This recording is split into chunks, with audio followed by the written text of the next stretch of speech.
Baba Saheb doctor Bhimrao Ambedkar ji के पिताजी रामजीराव सकपाल अंबेडकर जी के आज 14 नवंबर को उनके जन्म जयंती पर बहुत बहुत बधाई, कोटि कोटि नमन, प्रणाम, चरण बंदन।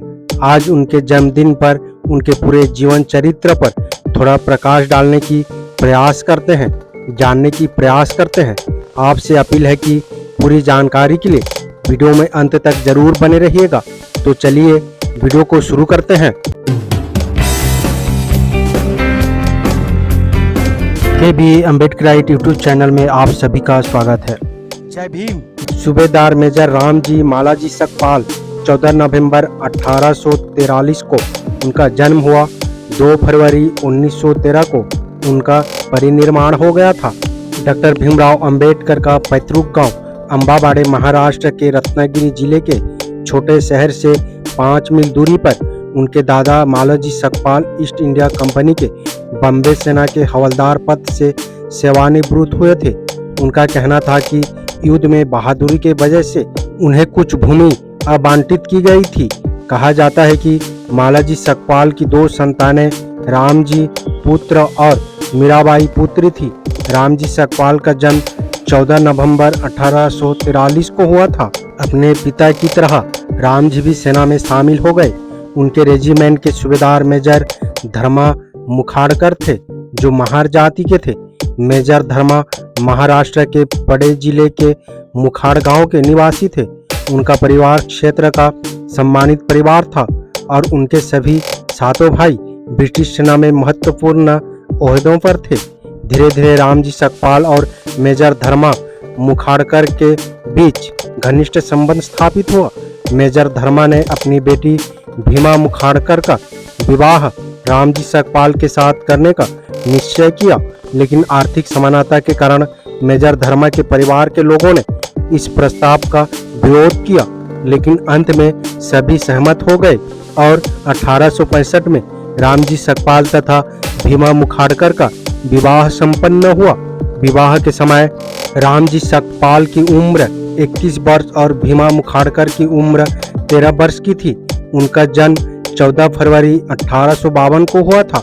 भीमाबाई की गरीबी के कारण उनकी मां के अतिरिक्त उनके मायके से उनसे कोई मिलने नहीं आता था, इसलिए उन्होंने अपने मायके वाले से संकल्प के साथ कहा कि मैं मायके तभी जाऊंगी जब मैं जेवरों से भरी पूरी अमीरी प्राप्त कर लूंगी। रामजी सकपाल एक प्रबुद्ध व्यक्ति थे, जिन्होंने कड़ी मेहनत के द्वारा अंग्रेजी भाषा में प्रवीणता प्राप्त कर ली थी। उन्होंने पुणे में सेना नॉर्मल स्कूल से शिक्षण में डिप्लोमा प्राप्त किया, जिसके उपरांत वो सैनिक स्कूल में शिक्षक नियुक्त हुए। उन्होंने प्रधान आचार्य के रूप में सेवा की और सूबेदार मेजर का पद प्राप्त किया। रामजी सकपाल अस्पृश्य महार जाति के कबीरपंथी थे। रामजीराव सकपाल और भीमाबाई की कुल 14 संतानें हुई थी। भीमराव अंबेडकर 14वीं संतान थे, जिनका जन्म 14 अप्रैल 1891 को महू छावनी में हुआ था। हालांकि उनमें से केवल 3 बेटे बलराव, आनंदराव तथा भीमराव और 2 बेटियां मंजुला तथा तुलसा जीवित रहे, जिसके कारण भीमाबाई अत्यंत दुखी रहती थी, जिससे उनका स्वास्थ्य निरंतर गिरता गया। महाराष्ट्र में भक्ति आंदोलन ने रामजी सकपाल के परिवार को अत्यधिक प्रभावित किया था। रामजी सकपाल आध्यात्मिकता को आत्मसात करने के लिए अपने बच्चों को सख्त धार्मिक वातावरण के तहत उनसे पूजा और गहन भक्ति कराई, जिसके कारण बचपन में भीमराव भक्ति गीत गाया करते थे। अपने बच्चों के प्रति रामजी सकपाल का रवैया मूल रूप से भीमराव के चतुर्दिक विकास के कारण था। रामजी अंग्रेजी और गणित में निपुण थे।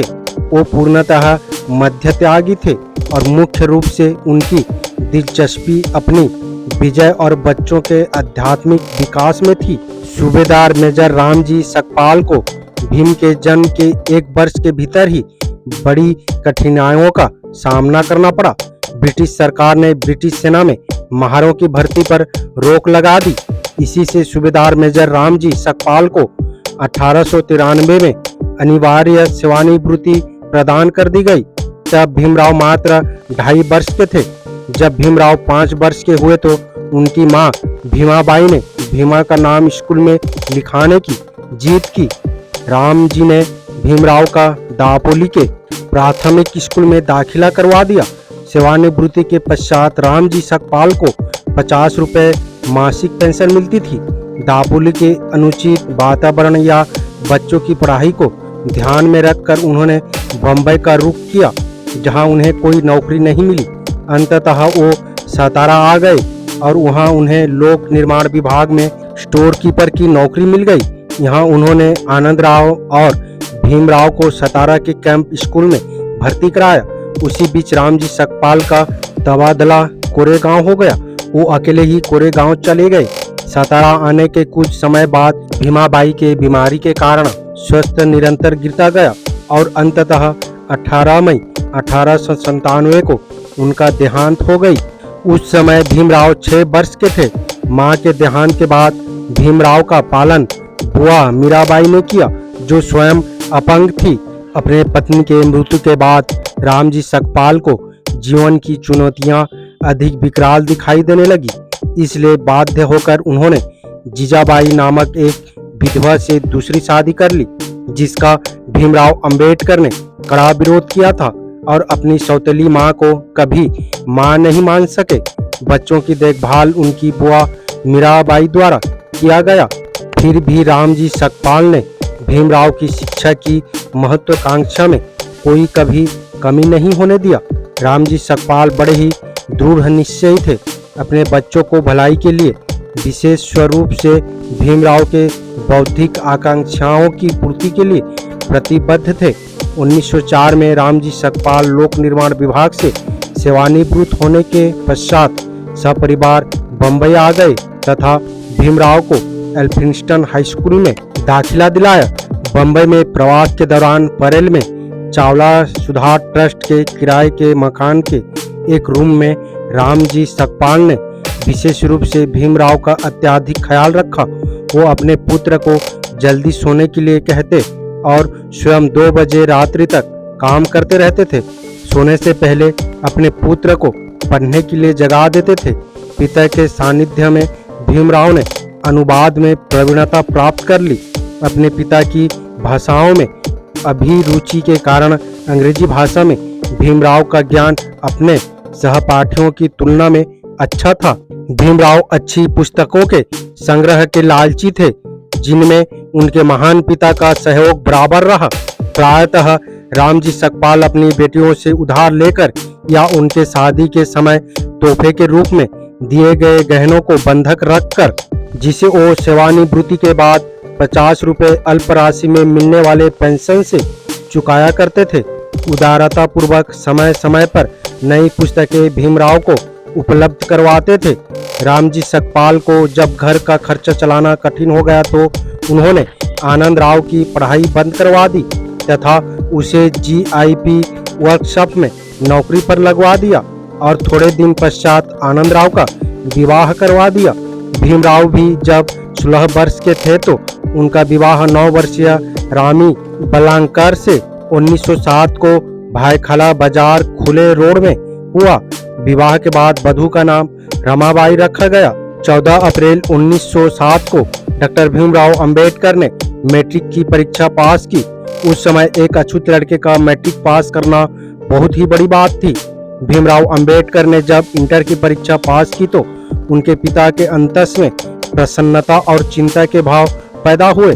प्रसन्नता इसलिए कि भीमराव इंटर पास करने में सफल रहे और चिंता इसलिए कि आर्थिक विपन्नता के कारण वो भीमराव की उच्च शिक्षा की व्यवस्था कैसे करेंगे। रामजी सकपाल को विल्सन हाई स्कूल के प्राचार्य कृष्णाजी अर्जुन केलुस्कर का ध्यान आया, जो भीमराव को पढ़ने के लिए किताबें दिया करते थे, जिनका बड़ौदा के महाराजा सयाजी गायकवाड़ से अच्छे संबंध थे। केलुस्कर गुरुजी ने भीमराव को लेकर महाराजा सयाजीराव गायकवाड़ के पास लेकर गए, जो उन दिनों बम्बई आए हुए थे, और उनसे भीमराव के आगे की पढ़ाई के लिए छात्रवृत्ति की सिफारिश की।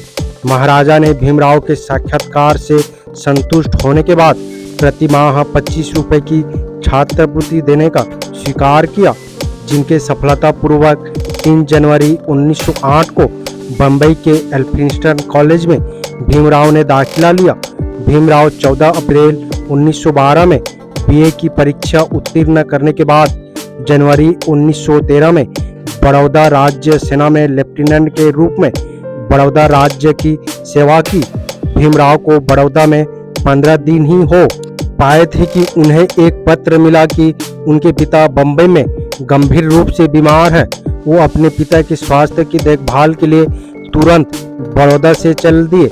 अपने घर के रास्ते में वो सूरत में अपने पिता के लिए मिठाई लेने के लिए उतर गए और उनकी ट्रेन छूट गई। अगले दिन वो जब बम्बई पहुंचे तो वो मरते हुए पिता की नजरों के सामने भौचक खड़े थे।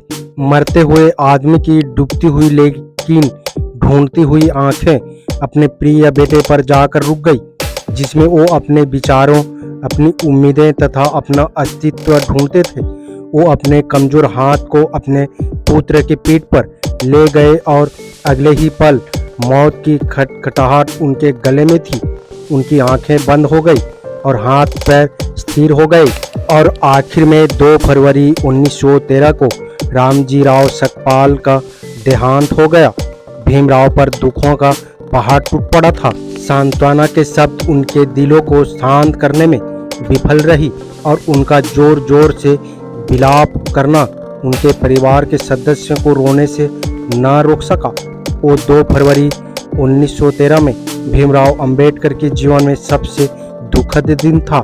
इस प्रकार एक अछूत सूबेदार मेजर रामजी मालाजी सकपाल, जो अपने जीवन के अंत तक मेहनती, संयमी, धार्मिक तथा महत्वाकांक्षी थे, उनका अंत हो गया। वो पूर्ण आयु में लेकिन गरीबी और कर्ज में मृत्यु को प्राप्त हुए, लेकिन उनका चरित्र अनुकरणीय था और वो अपने कबीले, देश और मानवता के लिए महान विरासत छोड़ गए।